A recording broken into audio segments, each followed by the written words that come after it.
How is everyone doing? Strength Chat episode 97, and today I've got a very special guest for you. Today I'm joined by a strength coach, a speaker, a writer. He's worked with general population clients all the way up to elite level athletes with the aim to help them achieve the ultimate results through pain-free programming. Today I am joined by Dr. John Rusin. How are you doing? Good, man. Thank you so much for having me, and Happy New Year. No worries at all. Happy New Year to you, and Happy New Year to everyone listening. How are you doing? What's been happening in your world? And how was 2019 for you? Man, it was a crazy year. So we just ended basically everything with our 2019 schedule. So on all sides of things, we were cranking more than ever before, coaching more athletes and clients, running pain-free performance specialist certifications around the world, and doing our coaching out of our facility here in Madison, Wisconsin. So it was a growth year, but I'm excited for 2020 even more because we're taking some of these next steps on top of the things that we've laid down with the foundation. So it was an awesome year, but 2020 is here, so it's time to go. Yeah, absolutely. It's like a start of a new blank page. A lot of things to look forward to. What's happening in the next couple of months for yourself then? Well, this is an interesting time in the fitness industry because if you are an in-person trainer or coach, obviously you're super busy because people are coming in with their New Year's resolutions.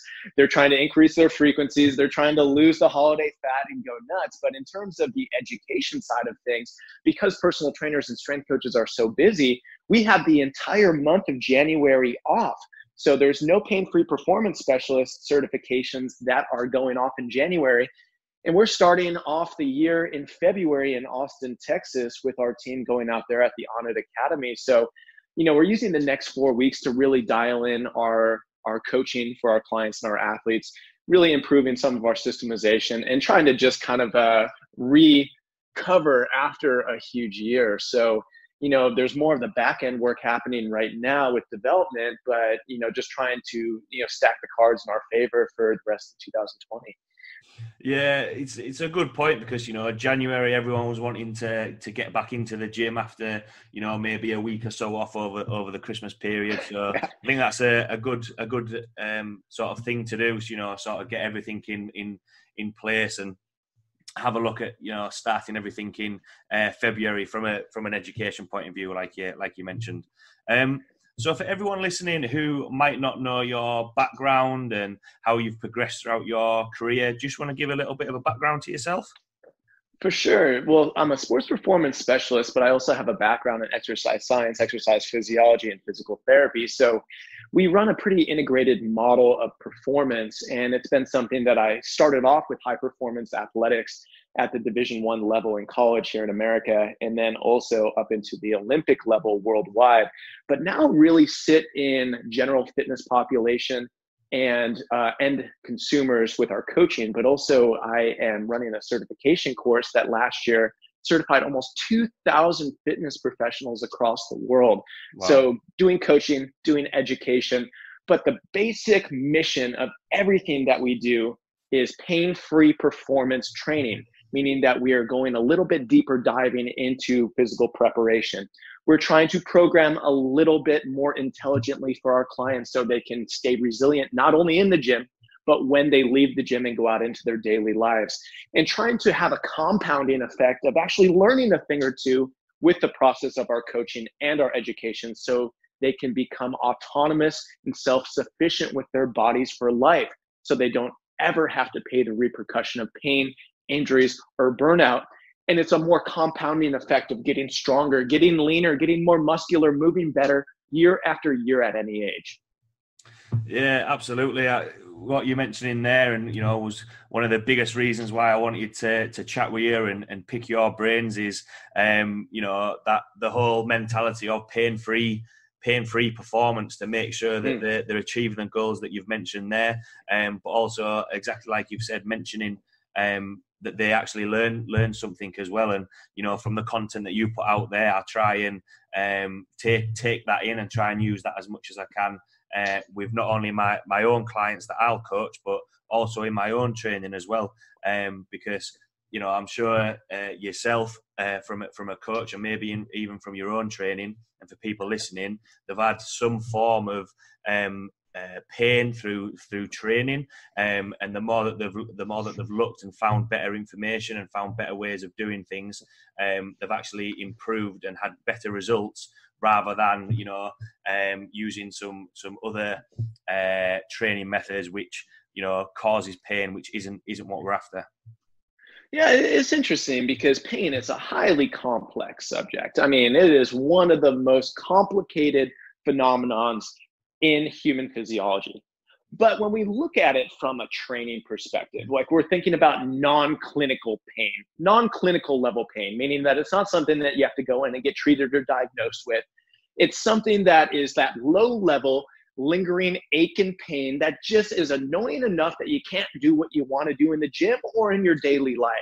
That's really my specialty. And when we think about prevention, injury risk mitigation, that is what the pain-free performance training system is geared towards. So it's taking the people that have low-level lingering stuff and eradicating that from their movement system so they can actually go and do what they want to do without physical repercussions. So there's a big difference between, hey, I just tore my rotator cuff bench pressing. I need to go in for surgery and then get physical therapy after. That's not what we do. Yeah. We get the people that have the chronic aches and pains and try to rebuild their movement systems in such a way that their training becomes their therapy. Their training becomes their preventative-based system, and it becomes the key ticket for health and longevity for the rest of your training career. Because a lot of the clients and the athletes that I work with, yes, they're interested in living a high-performance life in the current state, but they're also interested in doing this stuff forever. When they're 50, when they're 60, when they're 70, they're the guy or the lady in the gym that people are so damn impressed with that they can't even believe that age is actually a number on their birth certificate. They're redefining what somebody is able to do at high levels at any age. It's the lifelong athlete. Those are the people that mostly I work with. 100%. A couple of things sort of picking out what you've mentioned there, that they want to train when they're in the 50s, in the 60s. And what I like about the content and the information that you put out there, when I'm speaking with my clients, I'll say, I don't just want you strong and training for a 12-week block. I want you training for and being strong for the rest of your life. There's no reason why you should stop training when you're in your 50s or your 60s or anything like that. And when you mentioned about sort of the annoying sort of aches and pains, I've spoken with clients before, and when they come into a session, I'll ask them how they're feeling, and if there is any aches and pains, we want to work around them and try and reduce them as much as we can. I don't want to get to a point where all these aches and pains, because it can put people off training if if there's just that annoying lower backache, or whenever they do a certain exercise they always get shoulder pain. It can have a detrimental effect on people's motivation and adherence to programs. Oh yeah, it does. I mean, I think that's probably the biggest deterrent of trying to train through pain, is eventually it's going to bite you in the ass. It's going to reduce motivation, and it is going to reduce the frequency or the consistency that somebody has with any sort of physical endeavor, whether it's training in the gym, whether it's doing yoga, Pilates, walking, swimming, triathlon, whatever it may be. There's nothing fun about hurting a little bit. But when we look at pain-free performance training, step one really is making sure that people are executing from a biomechanical perspective the way that a movement should be executed. Many people, they have aches and pains when they train, and they blame the exercise. Hey, deadlifts hurt my back. Barbell bench press hurts my shoulder. No, many times, 90+% of the time when there's not a clinical issue going on, it's simply improving the way that somebody executes these movements and these exercises. And then if that doesn't work for a coach, the next step is actually trying to optimize somebody's position. Maybe they just need to be squatting out of a different foot position. Maybe their hands or their spinal alignment needs an improvement before we can bench press or do push-ups without front-sided shoulder pain. There's always different variations, different methods of setups that we can use based on somebody's individual body type that is going to be a better custom fit for them. And at the end of the day, if a coach can coach effectively and they can make real-time decisions on altering somebody's position so they can maximize trainability while minimizing risk of injury or joint stress, that's going to be the thing that keeps them more consistent. That's the thing that's going to reduce chronic pain sourcing.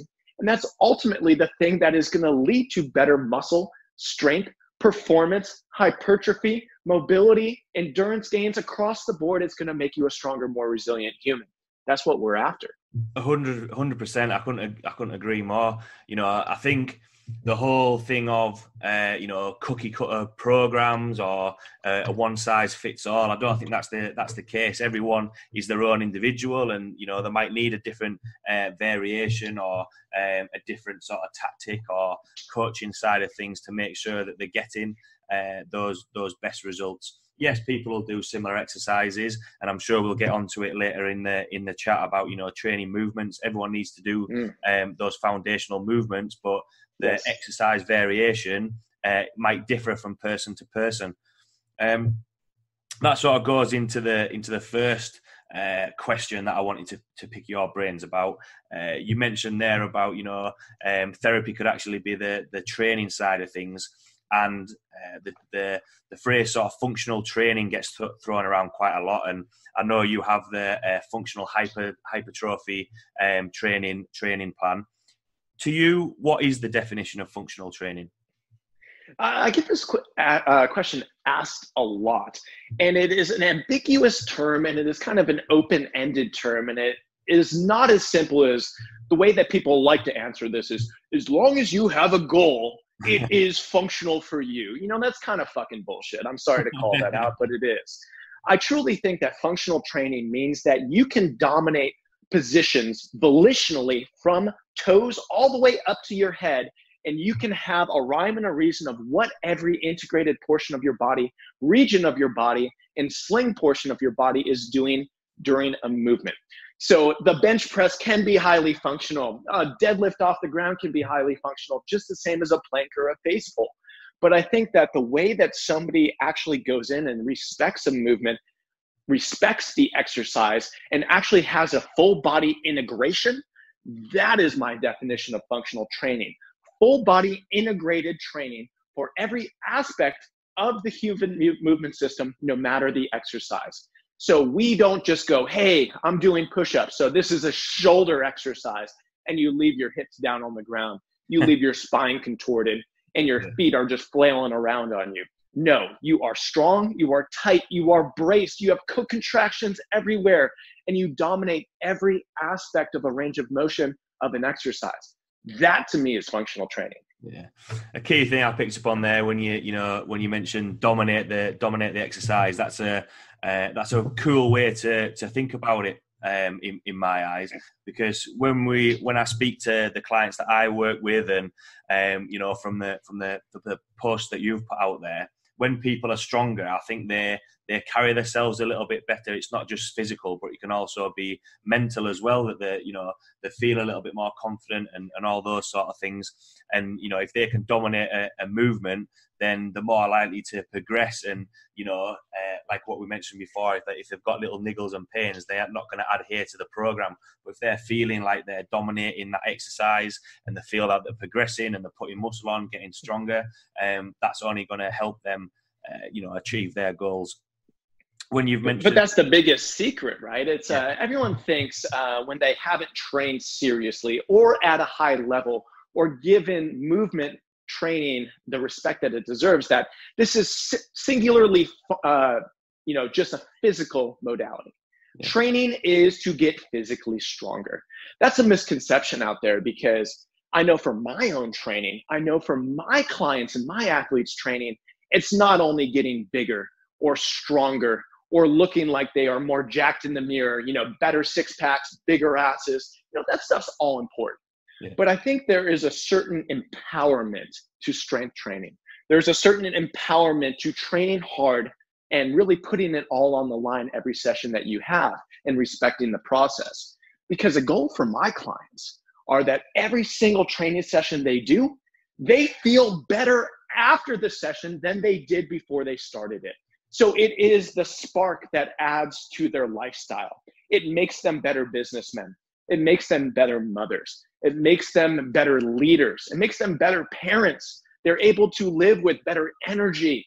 They're able to do everything better because of training.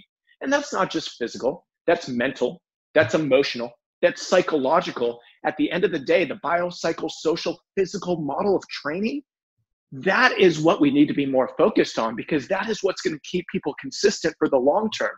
You know, the aesthetics of physical changes, that's important to some people, but deep down, the thing that matters the most for people is that they are living their best life, and they are actually improving that life via training, not making their life worse from training, you know, getting hurt in the gym, burning out, not being able to have the all-day energy that people are aspiring to. Making your life better via training, it sounds stupid, but many times people make the mistake of just beating themselves down, pushing through pain and injuries, and literally burning out to the point where they cannot function in their daily lives because they think that that's what they have to do in the gym. That is the unintelligent approach to training. We are trying to do the opposite of that. 100%. You sort of, I was trying to think of the word that you just mentioned there. You must have been reading my mind. That word empowerment. I think that's a really good way of describing it. And I think people do feel empowered when they're, you know, especially that you mentioned there, you know, after a session, that it does have that effect. Yes, they'll enjoy the session and they'll work and they'll push themselves in the session, but it's everything that comes after it that I think is really important as well, exactly like you mentioned there. In terms of the training side of things, because, you know, why I wanted to ask sort of your definition of functional training, a lot of, with social media and the internet and everything like that, there is a lot of content out there. And sometimes the better content isn't always filtered through.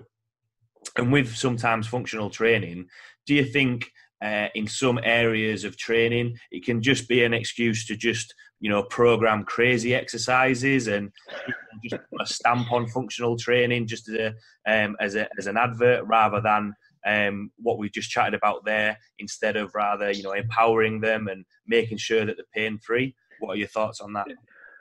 I'll give you an interesting story here. So about a decade ago, I was the lead performance coach for the Chinese Olympic Committee out in Beijing.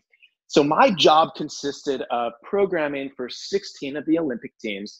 And then I had 7 individuals that either won previous medals in the Olympics or were going to go in and actually try to medal in the upcoming Olympics. So this is a pretty interesting job. And coming from my background, it's very traditionalist, high-end strength and conditioning.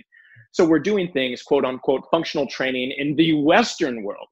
But functional training in the Eastern world was a little bit different, to the point where a couple of weeks into working this job out in China, you know, we were doing amazing things. We were doing Bulgarian split squats. We're doing trap bar deadlifts. You know, we're using bands and chains, and we're training everything. We're training movement patterns instead of exercises, customizations, individualizations everywhere, training conditioning and energy systems. And I had a meeting with one of the leaders of the COC, and they're like, hey, John, you know, we need to actually add in additional functional training sessions because we don't feel like your athletes are getting it right now. And I'm like, well, what do you mean? And their definition of functional training was making sure that we had unstable surfaces, making sure that bands, kettlebells, and some sort of accommodating resistance was on at all times, and it had to all be done on single leg. You know, that was their misconception of what functional training may be. So my biggest joke was, I guess all this stuff that I'm doing with the athletes, that's unfunctional training, won't carry over into making them stronger or performing better in their field or court sport. So it was the big running joke that, wow, you know, there's a lot out there that, you know, it's a circus act. Functional training is what people think functional training should be, as opposed to the definition that I gave. We're doing things that put the shoulders, the hips, the core in play at all times. We're integrating ground contacts at the hands and at the feet and under load, but we're actually able to move like human beings through full range of motion exercises and movement patterns and challenge them in different ways with different modalities, different tools, different variations, slight variations, not trying to go with novelty at all costs. That's a big mistake. Yeah, absolutely. I know. I'm sure you've seen as well when you've looked on either Instagram or Facebook. People will just put exercises on there, and Yeah. it's just what is that actually doing? Do you think that and for people looking at that, because I've seen it when I've been on social media. Do you think people are just, or coaches are just putting that content on there just for clickbait, just to try and get people, look how cool and crazy this is, rather than actually getting to the root of the point, which what you mentioned there, about getting them stronger through training movements, and making sure that they're stable and full range of movement? Well, I think it depends on who you're talking about, but we also have to take social media with a grain of salt here, Yeah. because we see one snippet, 1 minute clip of somebody's training session. So we see 1 minute of maybe a 60 or 90-minute training session. And we make the mistake of thinking that is how that coach trains all of his athletes all the time. Yeah. And really, that's not true. Looking at our Instagram and our Facebook accounts that pump information out multiple times a day, every day, we haven't missed a day in 8 years. We kind of take the coolest, most novel things. Does that not mean that we're traditionally squatting with the bar on our back? Yes, we're still doing that. We're still doing push-ups. We're still doing bench press. We're still foam rolling our quads. We're still doing all this stuff. But honestly, that's not what we're posting on social, because we are trying to showcase certain methods, certain techniques that are a little bit different, because that is what the articles linked to this content in this video are speaking to. So we get this tiny snippet that we think that our training sessions have to be all like this. And in actuality, it's the opposite. 80% of a training session are base staple movement patterns, loaded hard, trained heavy, and literally able to go through session after session, time after time, month after month, year after year, just simply staying within those staples. But then we sprinkle in some novelty because it's fun. Novelty is fun. Novelty will increase motivation, but novelty should not be a vast majority of your training session. It should be a minority. It should make up maybe 10 to 20% where you can add some fun, novel tools. One of the things that we've been doing over the last year and a half or so is we use unconventional tools more than ever with our clients. So we're using kettlebells. We're using maces. We're using Indian clubs. We're using banded accommodating resistances, but we're not doing that trying to get super strong. Mostly we sit those different unconventional tools into things like functional energy systems work, trying to get the aerobic energy system up, trying to get the anaerobic energy system up, trying to work on novelty of movement and just getting the heart rate where we want it and actually moving instead of walking on a treadmill or running on a treadmill. So it's the novelty of the tool added into training and programming for a different desired goal. Nobody thinks that you're going to get super strong, swinging a 12-kilogram kettlebell around. That's just not what it's used for. But is that going to make you move better? Most likely.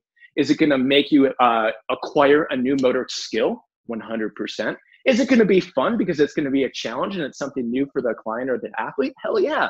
So there's different ways of going about this, but I need to reiterate this more and more and more. You should be doing the squat, hinge, lunge, push, pull, carry, and managing rotation every single week in your training. If you're not doing those 6 foundational movement patterns with long-term strength capacity in mind, you're leaving the results to chance, because that is what should make up a vast majority of somebody's training session and their training program as a whole. 100%. You said there 80% is the fundamentals, the foundation movements and exercises that are gonna build up the majority of programs that are out there. It's because they're proven they actually work. What you mentioned there about the novelty exercises and adding in that element of fun. Yes, coaches will put that out on social media and people will look and just see that, whereas actually the content that you yourself put out about training the movement patterns, that's what they need to be focusing on. And I know when you mentioned there about challenging movement, which I think is keeps people interested. The clients that I work with, we'll do a warm up at the start, and it'll just walk through the again, the foundation movement patterns, but after a while, they'll get really good at that in a warm up, getting them ready for exercise.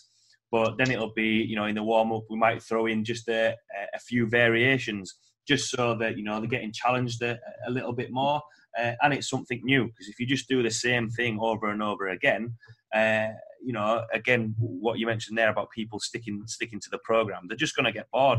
So a really good example that you said, sprinkling in that novelty, it makes it fun. And that's the whole point why people should get involved in training, because that's why I got involved in training, because it was an interest. I enjoyed it, and I enjoyed training. Absolutely. And when we think about variation versus slight variation, we need to define these things better, because using variation at all costs, that's a slippery slope, because again, we can never truly get strong or get conditioned optimally.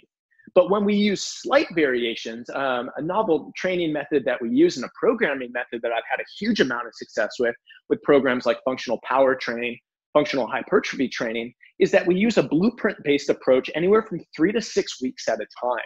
So we will have, say, a lower body session. We'll always have a bilateral squat. We'll always have a hip hinge, and we'll always have some sort of single leg work.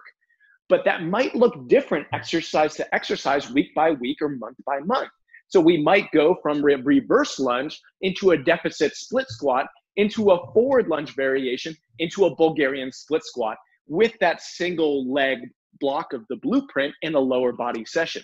So the client and the athlete, they think, man, this is fucking great. This is fun. I'm doing new exercises every single week. But in reality, we are literally just training that lunge, that single leg asymmetrical lower body stance pattern, just a little bit different every single week. But again, this helps to keep people fresh mentally, physically. It reduces chronic wear and tear of the same exact movement patterns, the same exact exercise, the same set and rep schemes, the same load week after week, month after month. It becomes too repetitive, and it keeps people fresh enough where they are excited to train. Yeah. That is a big thing that doesn't get a whole lot of credit in our industry for being effective. Somebody coming in, being super motivated and wanting to go and train and being able to push it. If you are not mentally engaged, most likely you're not going to be able to train hard enough to produce the results that you're after. That is an important point, because training hard still matters. In the world of quote unquote functional training, sometimes I see this quote come on our Facebook page and our Instagram page. It's like, oh, train smarter, not harder. And every single time I'm like, no. We train smarter so we can train harder and not have repercussions because of it. Yeah. Functional training doesn't mean that it's going to be like some Sunday stroll through the park where your heart rate's at 32 and you have a smile on your face. Yeah. We're still going to go hard. We're still going to sweat. We're going to get the heart rate up. We're going to feel like we're working hard, because we are. But we're just going to make sure that we do it in the most dialed up way possible. Yeah, absolutely. There's really good points from what you've mentioned there, and I've just had, as you were mentioning there about the single leg exercise, I had flashbacks to chatting with a couple of clients that I've worked with, and they're progressing through their programs, and I did the exact same thing, just change what the single leg exercise was, and I had to smile to myself there when he said, "Oh, look, it's a brand new exercise." It's not. It's still a single leg exercise. It's just slightly different, but to the which I love to see my clients get excited about a new exercise, and they're exactly like you mentioned there, wanting to push that exercise, because it's still within that principle of, look, we're still going to train this movement, but it's just something slightly different, and then might throw in another one. It's, oh wow, how do you keep thinking of these different exercises? And it is just a case of, yes, it is just a different variation, but for me to see them wanting to push themselves in the session and get stronger in that exercise is awesome to see. And I've seen that quote of, you need to train smarter. But the spin that you've put on it there, I think that's a really good way of thinking about it, because I think sometimes people forget that actually to make progress, to get stronger, and going back to the when you mentioned about feeling empowered, you need to push it in that session. You need to still be able to train hard, not sort of at all costs, you know, but if you're already training smart and have the information, then yes, you should be able to train hard and keep pushing. Well, it's interesting because like one of the most popular things in the fitness industry today are these large group classes. So I'm thinking like boot camps and sweat sessions that happen with another 50 people next to you on a bike. And people become normalized to, hey, I'm going to work at like 30% of my actual work capacity here. And I'm just going to work as slow as I possibly can so I can survive the session. Yeah. So it's like a badge of honor to, I finished my bike session. I finished my boot camp. And coach tried to kick my ass, but I worked just slow enough that he didn't do it. You know, that's the opposite approach of what we should be going after. We should have sprinkled intensity in, not only from a percentage of strength, but also from a relative workload capacity, where we should have times in the session where we are going to 100%, because most people don't know what 100% feels like. So if you're going in, you're like, okay, I'm used to working at 30%. I really think that's 90%. You are never going to be able to work hard enough again to build muscle, to build strength, to lose fat, to move better at optimal levels. So when we go through, results matter. Training hard matters, training smart matters, having the right dialed in loading and frequencies and intensities, that matters as well. But we just need to remember that it doesn't matter how good your program is. It doesn't matter how good your coach is. It doesn't matter how many times a week you go to the gym if you don't work hard enough to actually elicit the type of training stimulus that we're after to make the body, to make the mind actually improve. 100%. You know, I do believe that, you know, that if people, especially when they're first starting out, you know, getting to the gym, actually starting, if they've never been to the gym before, or just starting out on their fitness journey, if they like, just getting to the gym is a good starting point. But once you start following a program and start seeing progress, that hard work has to come in, and I think that is sometimes often overlooked. An example, there was a guy who's actually now become a client of mine, and he used to come in and he just used to use the same weights all the time in the gym. An example was, seen that before. Yeah, I think when I actually went up to chat with him, he was using the same weight on the bench press. So I said, what rep scheme do you usually do? Oh, well, I usually do maybe 4 sets or 5 sets of 5 reps. How many reps do you reckon you can do that? Why don't you do an AMRAP set and see? Turned out that he ended up getting about 12 reps on the weight he's been doing for 5. And, you know, even when he put the bar back, it was a case of, yeah, I could probably push that a little bit more. And when you look at it now, when you look at his progress now, he's lifting way heavier than what he was for 12 reps.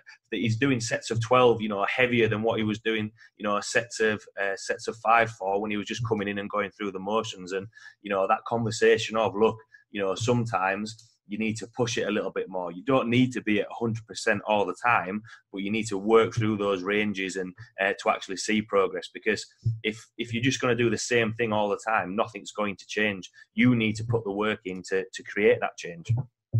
So I actually coined a term of what that client was going through. We call it exercise purgatory. It is like you are stuck in a spot that you really don't want to be. You're between 2 good places, and you're just trying to get by. And this is a slippery slope for people, because it turns into, oh yeah, I'm just moving. I'm just doing enough to self-justify that I went to the gym. But I'm a big believer that if you're going to spend time, I'd rather have 10 minutes of really dialed in focused time than 60 minutes of bullshit. Yeah. So getting in and starting slow, that's important. Many people that are going from 0 don't need to be going into a 7-day-a-week, 60-minute-a-day training plan. What they need to do is make sure that they can go in and they can focus for whatever they can 110% commit to. But when you think about that, you start layering on habits. You start layering on your skill sets. And all of a sudden, you're able to develop something that is strong as it is sustainable. But getting in and trying to look at your friggin' watch and going, oh yeah, I burned 600 calories so I can have that donut. And it's this constant calorie in, calorie out mathematician kind of shit, that is the thing that burns people out mentally more than ever before. Because every day in the gym is not going to be awesome. You're going to have days where you feel like Superman. You're going to have days where, you know, your kids were up at night, you only had 4 hours of sleep, but you want to get active and you're kind of feeling like shit that day. But when things get tough, because they're going to get tough no matter who you are, when they get tough, you need to go in the back of your mind and remember that what you're doing is making you better. What you're doing is improving your life. What you're doing is producing long-term results, because that is the motivation that's going to get people through the tough times. That's also the motivation that's going to push people when they're having good times. Knowing in the back of your mind that you're doing something that is going to benefit you, that is powerful. But it's just as powerful as doing something that you know is truly not dialed in, something that's really not making you better, because most people that are searching for something in terms of trying to improve their lifestyle via training, they're not dumb. They know that there are certain things that are going to do well, but usually the things that are going to do the best for people are also the hardest to get started. So starting slow, doing the hard things right, that's what I recommend. Yeah, you mentioned there about people getting hung up on the calories in, calories out, you know, and then sometimes the people will just forget that actually they're so worried about the calories that they end up just going into the gym and just work, you know, going through the motions. The whole calories in, calories out, it's not the be all and end all. You still need to be able to do the work to, you know, get the results like you've mentioned there.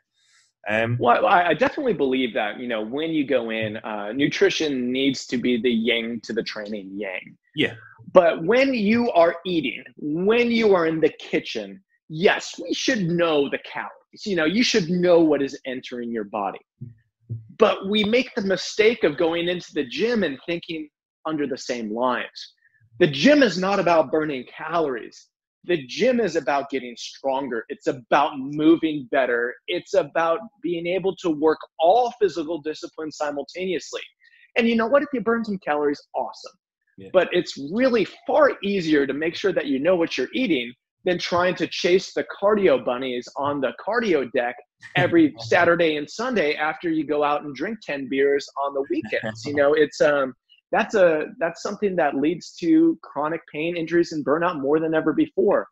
People trying to make up with training volume, with the amount of calories out, just trying to mask a slightly less dialed in diet. So, you know, these things go together, but training should be done to build muscle, to build strength, to move better. And you should be eating to fuel those performance goals. It's not trying to create this huge deficit just so you can go out and binge. And there's some deep psychology on that. But in reality, it can be a very easy, simple step forward to treating yourself like a performance athlete. Even if you are in your 40s, 50s, 60s, 70s, when you're in the gym, you're an athlete. And when you're in the kitchen, you are fueling that athletic endeavor. Just that mindset alone is a very powerful one, because all of a sudden, it's not only about the scale weight. It's not only about MyFitnessPal. It becomes a greater goal, a better long-term goal that people can actually sustain. Yeah, there's that quote, isn't there, that you know, every human is an athlete and every athlete is a human. And you know, I think people think that always doing more, you mentioned there about the cardio, always doing more is always better, but you know, that's not the case. And you know, sometimes sticking to the basics and keeping it simple. When you're in the gym, you need to get stronger if you want to put more muscle on, if you want to feel a little bit better, but you also need to move better if you want to get stronger. But if you're going into the gym and if you're not ate enough, or you're not eating very well, you're not going to be able to do that when it comes to, you know, performing in the gym. And I think people are always looking for maybe a convoluted answer or something a little bit different. Whereas, you know, the explanation that you just put out there, they're the ingredients to success. That's the ingredients to, you know, the ultimate results, being pain-free and, you know, achieving the goals that they want to achieve. Yeah, let's talk about that a little bit, though. It's the more is better mentality. It's something that we've been taught over the last 2 decades in our industry. is that if you want to burn fat, you better do more cardio. If you want to build muscle, you better do more and more and more volume. More is not always better. Optimal is best. Mm-hmm. So when we think about this, people are under the misconception that they have to go kill themselves in order to get results. We talked about working hard, but we need to be working hard and sprinkling in that intensity into a session, knowing that maybe 7 days a week is not best for you. Maybe 4 days a week is. Maybe 3 days a week of strength training instead of 5 is actually better, because the more is better mentality forgets about one central tenet, which is recoverability. Absolutely. You can only get better from what you can recover from in terms of a training stimulus. And today in 2020, we are more chronically stressed than ever before. And when stress is high, recoverability is low. Mm-hmm. So we need to be taking into account some of these lifestyle factors, like your daily positions. If you're sitting at a desk, you're doing drives, like your sleep quality, like your nutritional practices, like your environmental stresses, because all that stuff still matters. And that stuff will affect the way that you're able to go in and train hard, and being able to go in and actually accrue more volume, be able to do more conditioning, and not actually dig yourself down into a hole that is making you worse via training instead of better. So you can only get better from a training stimulus that you can recover from. But many times it's not the training that is burning people out. It's not the training that is leaving people chronically hurt. It is the other factors in the lifestyle that are really easier to take care of than anything that you have to do with the barbell or a dumbbell. So when we think about coaching, at least for our clients and athletes, it has to be a holistic approach to lifestyle formation around being an athlete, a lifelong athlete. And that's where we get the best results.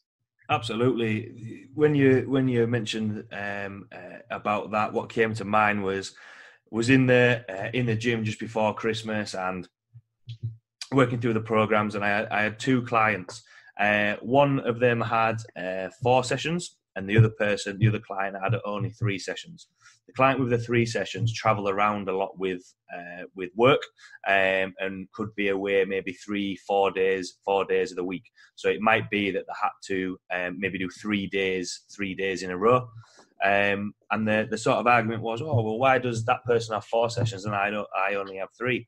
The person that had 4 sessions walked to work, only lived around the corner from work, and wasn't that much traveling, and obviously didn't work weekends. So the conversation was, look, you're going to be traveling around with work. That's going to add in an extra stress if you're, trying to be on time for, trains or flights, or, you've got other things going on.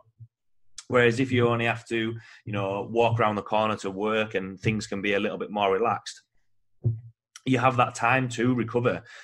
There's no point from a coach's point of view, throwing loads of sessions at a person who, 1, might not be able to complete all the sessions, and 2, won't be able to recover because they're always on the go and they don't actually have time to recover because they're traveling around with work all the time. I resonate with that because last year I did 25 2-day certification courses on 4 different continents, and it was intense in terms of travel.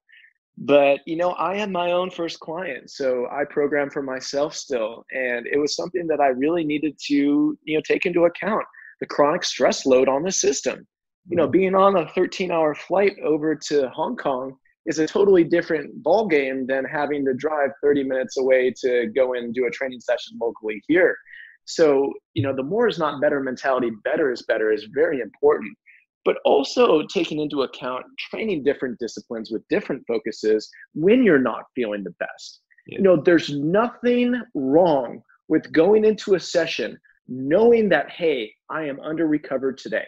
Yeah. I need to actually use this session in order to spark recovery so I can feel better in my daily life. And the next session is going to be even better because of my actions today. Yeah. Because recovery is not a passive process. It's not like, okay, we train on Friday and then we sit around looking at our watch until Monday morning, then we train again on Monday. That's not how recovery works. Recovery is a very dynamic offering for people. We can be active. We can do self-help modalities like foam rolling and stretching and mobility work and corrective exercises and aerobic energy systems work like walking, or a little bit of cardio that's low stress on the joints and low stress on the systemic environment. These things are all active. So we try to have our clients, even if they don't have a training session with me that day, we have them at least do 10 minutes of something that is going to help them recover. Ultimately, I'd love for people to be able to do their 6-phase dynamic warm-up sequence that takes about 10 minutes and then go anywhere from a 10 to 40-minute walk. I think that is maybe the biggest secret in the industry today, is that, hey, walking's still effective for mobilizing the body and reducing pain responses. Doing base things like self-care, like foam rolling and stretching, that stuff is really effective. Yeah. And people can do it on their own. They don't have to walk into a gym to do it. Even if they have only 10 minutes, our busiest clients sometimes only have 10 minutes to do something. We're going to make sure that they get the most out of that 10 minutes with very good mental focus, so that when they do have the recoverability, when they do have the time and the energy to go in and kick ass in the gym, they can actually perform to the level that they want to. 100%. You said there about, busy clients.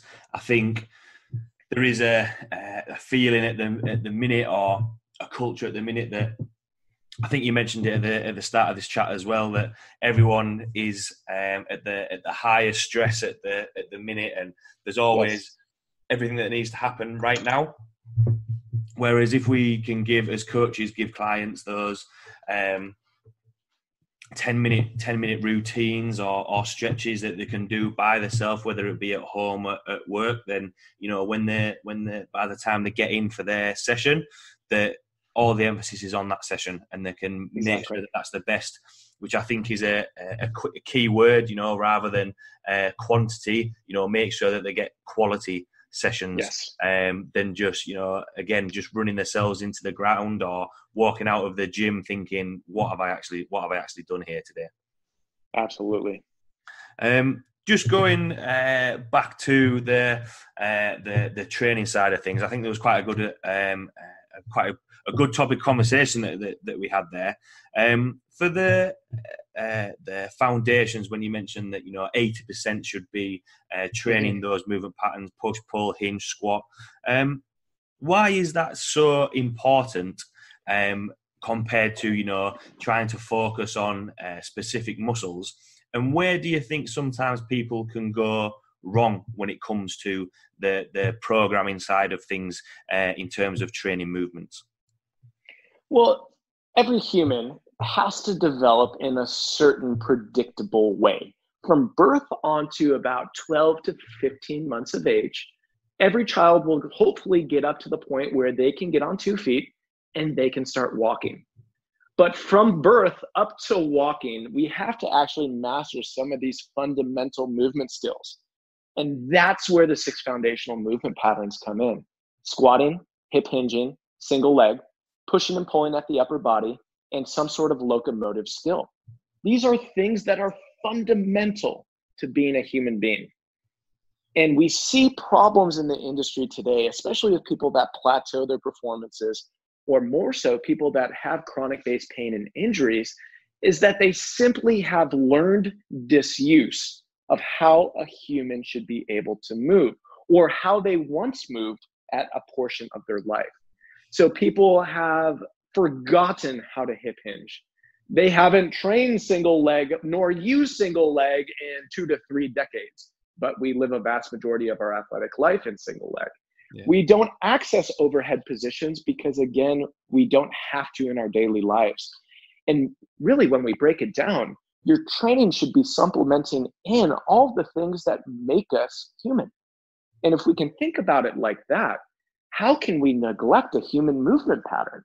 It is negligent to be neglecting some of these human movement patterns from a training perspective, because these are the things that make sure that when we are 60, 70, 80, 100 years old, that we are still ambulatory. We are not having balance or fall problems. We're able to perform at the highest levels no matter the age, because we simply move the way that the human movement system was designed to move. So taking exercises out of the equation, we can do a bunch of different exercises, but think about the umbrella, which is the movement pattern. And every specific exercise falls under that umbrella. So we think about something like the squat pattern. We have a barbell squat on the back. We have a front squat. We have a goblet squat. We have endless, thousands upon thousands of options of exercises. The key is that we just simply train all the movement patterns. We maintain and we gain competency at those movement patterns year after year. And if we can do that and get stronger there, that is how people are going to be strong. That's how they're going to stay resilient. And that's how they are going to actually get into a longevity situation where they're better year after year. Yeah, what's key there, you mentioned, longevity and keep getting better year on year. Do you think, looking from, I know quite a lot of the topics we've chatted about of potentially being more geared towards the, the general population, but when we're looking at sort of people who may be, competing, do you think that's what sets apart the athletes that have, quite long careers and have quite a lot of game time, because the programs and the coaches that they're working with are using those fundamental movements, like when you mentioned when you were working over in China, that and having success with that, rather than just trying to get strong at all costs and neglecting some of the exercises. Well, I think in high performance sports today, that's something that we're lagging. You see across the board in basically every sport, we're having these injuries, and we're like, man, we've never seen stuff like this before. A couple of years ago in Major League Baseball, everyone was straining their obliques. In hockey a couple of years ago, adductors, strain and tears. And then we think about even like things like track and field now. We're having some of our most dynamic athletes have problems that really should be taken care of. So many times when people are chasing performance, they place performance in front of health. Yeah. And this is an unpopular opinion that I have on this, but I believe that the healthier the person, the better they move, the more they'll be able to scale up their physical performances, no matter the sport or endeavor. So health has to come first, because availability is the best ability. Yeah. Man, I've coached a lot of athletes over the years that were the most gifted physical specimens that you've ever seen. But you know what? They never made it on the field or court because they were hurt. Yeah. If you can't compete, then what's the point? So we tend to, even with our power lifters, even with our CrossFit athletes, the craziest barbell sports in the world, we make sure that we have healthy human beings first. Yeah. And we maintain that, and then we scale up for performance. These two things have to go together. We can't just go all into the performance basket. We need to be distributing some of our focus into maintaining and optimizing health first, so we can get a longer term approach to performance. And, when that athlete is done competing, they can actually live a lifestyle that is not in pain, that is not with dysfunction, that doesn't make them want to stop being active. That's important too, because even our best athletes, they're only playing until they're maybe 40 if they're lucky. Yeah. Yeah, it's funny you mentioned about powerlifting. The example that was going through my head was I compete in powerlifting myself, and I coach quite a lot of powerlifters. And the three movement squat, bench, deadlift, there's no other variation of movement. It's those three lifts, and you need to do those three lifts, obviously, for the sport of powerlifting. However, when you see some powerlifters in day-to-day life that solely just focus on that, they're sometimes going, sometimes you're going to have quite a lot. They're going to get injuries because they're adding in different movements. But what you're mentioning there about that you're focusing on health, I think the mindset is changing to that, and especially from a powerlifting point of view, they're adding in different movements. quite a lot of topics covered there. I know you mentioned about time. Thanks a lot for taking the time to chat with me, John. I really, really appreciate it and really enjoyed, picking your brains and having the opportunity to chat with you. From everything that we've chatted about, what would be your take-home points or words of wisdom for everyone listening? Well, I think we covered a lot of different topics, and this was one hell of a way to start 2020 for me. So thank you for having me on. But I think that we need to be training smarter. And what that means is training for your body, not somebody else's, not falling for the shiny object syndrome of social media, sticking to the base foundations, and also going in and making sure that you train hard, you go heavy, but you dial it in such a way that you can recover and get better session after session, program after program, year after year. Those are my biggest takeaways. And it's something that I'm trying to live with my own body. We're trying to preach to our clients and run those models. And we're teaching coaches worldwide how to use this model. So that will be the thing that pushes the results forward. And at the end of the day, results are fun. Absolutely awesome. I think that's a really good way to finish the chat after everything that we've chatted about today. Again, thanks for taking the time to chat with me. Thanks to everyone listening. For everyone listening who might want to follow and see the content that you're putting out there, John, and or maybe get in touch with you, where can people find you and look at the work that you're doing? The website, drjohnrusin.com, drjohnrusin.com. And then Instagram and Facebook are both at Dr. John Rusin. 100%. Everyone listening, check out the work that John is doing. It's absolutely awesome. I know it's helped me out a lot as a coach, and he posts really regularly. So when you're looking through, there's loads of great content there. Thanks a lot. Thanks again for taking the time to chat with me. Thanks again to everyone listening. Happy New Year, everyone, and I will see you all next week.